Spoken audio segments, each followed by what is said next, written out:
안녕하세요. 반갑습니다. 자, 현재 솔라코인 아주 중요한 위치에 있습니다. 자, 일단은 흐름들을 살펴보면서 우리가 어떻게 또 대응을 해야 되는지 말씀을 드리도록 하겠습니다. 자, 일단은 제가 이전에 솔라코인 상승을 했을 때, 자, 28일부터 여러분들께 추천을 드렸었죠. 수익이 나고 안 나고가 중요한 게 아니고요. 현재 솔라를 보실 때는요, 일단 기본적으로 수급에 대한 흐름들을 보셔야 되고요. 기술적인 부분들은 정말 쉽게 볼 수가 있어요. 근데 가장 중요한 거는 결국엔 수급에 대한 흐름들 때문에 솔라코인이 상승을 하고 그리고 하락을 하고 이런 것들이 반복이 됩니다. 자, 아무튼 일단 기술적인 부분들을 먼저 보게 되면요, 가장 중요한 부분들, 우리가 목표가를 세울 때는 어떻게 봐야 된다라고 말씀드렸죠. 자, 여러분들이 일봉상 보지 마시고요, 주봉상 흐름을 먼저 보세요. 그리고 최근 박스권 구간들을 돌파를 하면서 크게 급등이 나와줬죠. 이럴 때는 결국 이전에 하락을 했을 때 결국 매물이 가장 많이 나왔던 구간들까지는 상승한다는 거예요. 자, 쉽게 말을 해서 이전에도 거래가 분명히 되었겠죠. 그리고 이렇게 해서 이 박스권 안에는 결국 매물이 쌓여있는 구간들이에요. 그리고 시장이 떨어지면서 크게 급락이 나왔고요. 자, 급락이 나오게 되면 어떻게 될까요? 투매가 나오는 겁니다. 자, 투매가 나오게 되면 결국 손절 물량이라고 보시면 될 것 같고요. 자, 손절 물량이 많이 나왔다는 것은 그만큼 상대적으로 매물이 없는 구간들인 거예요. 자, 결국 투매가 나온 위치를 기준으로 해서 보시게 되시면 이 구간 안에서는 자, 손절 물량이 많이 나왔기 때문에 결국 매물이 상대적으로 없는 구간이다. 그래서 제가 제시해드렸던 목표가가 1,100원까지 제시를 해드린 겁니다. 자, 아시겠죠? 자, 이걸 토대로 제가 일봉상 보면서 말씀을 드릴 거예요. 자, 저희 영상 보시고 잘 매매하시는 분들은 잘 매도를 하셨을 거라고 생각을 하는데, 기존에 들고 계신 분들이 좀 있으실 것 같아서 말씀을 드리는 겁니다. 자, 여기도 마찬가지입니다. 자, 시장이 한 번에 무너지지 않는 이상, 자, 비트가 한 번에 무너지지 않는 이상 여기서 크게 바로 떨어질 가능성은 희박합니다. 하지만 비트가 크게 떨어진다면 자, 이렇게도 떨어질 가능성이 높다는 걸 인지해 두셔야 되고요. 자, 일단 현재 구간에서 가장 중요한 부분들, 제가 이 고점에서 말씀을 드렸던 거는 일단 1,100원에서 절반 매도는 해두자.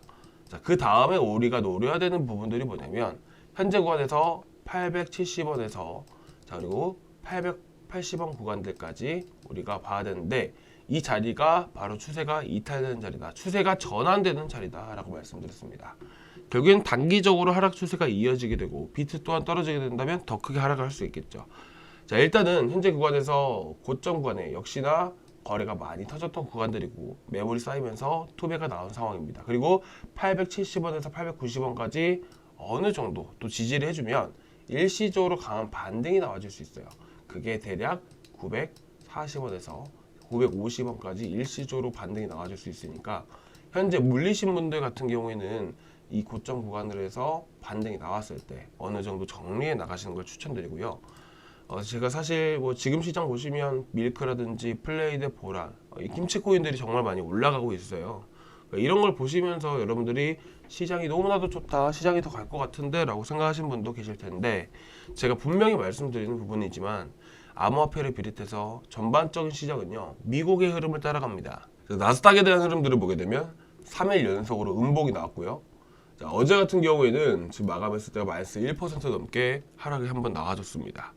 자, 그리고 현재 완전히 추세가 끊긴 건 아니지만 적어도 계속해서 보합권에서 횡보하거나 약세를 띄고 있다는 점은 동일하죠. 자, 그리고 지금 비트 같은 경우 보게 되면 나스닥은 크게 떨어지고 있지만 반면 비트는 거의 버텨주고 있는 흐름이에요.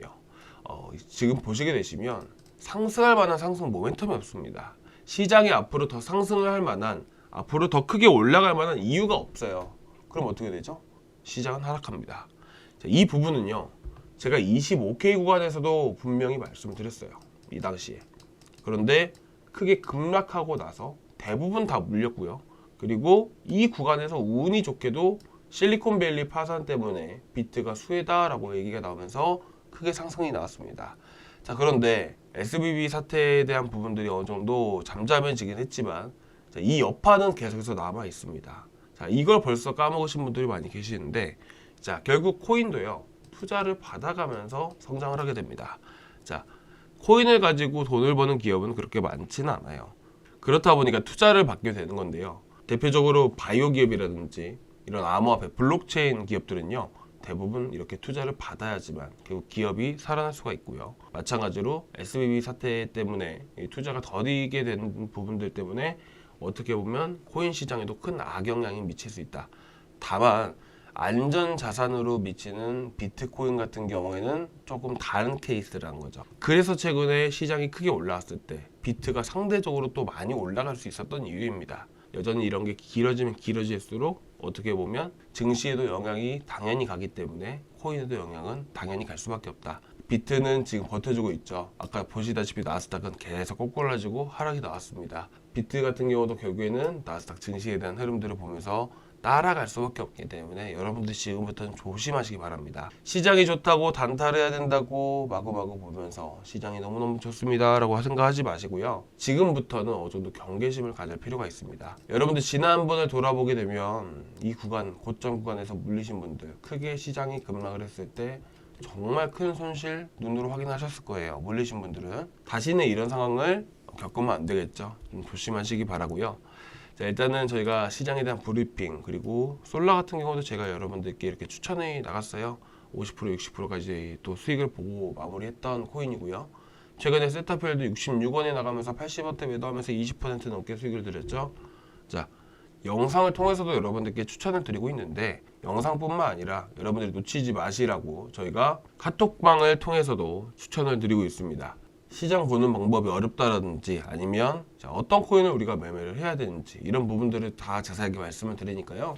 많은 참여해 주시면 좋으실 것 같고요. 저희가 뭐 선물을 하라고 말씀을 드리거나 그런 건 아니에요. 저희 구독자분들을 위해서 또 좋은 정보도 드리고 수익이 나실 수 있게끔 좋은 코인도 추천드리고 있으니까요. 편하게 들어오셔서 여러분들 같이 승리하는 투자 하시기 바라겠습니다. 감사합니다.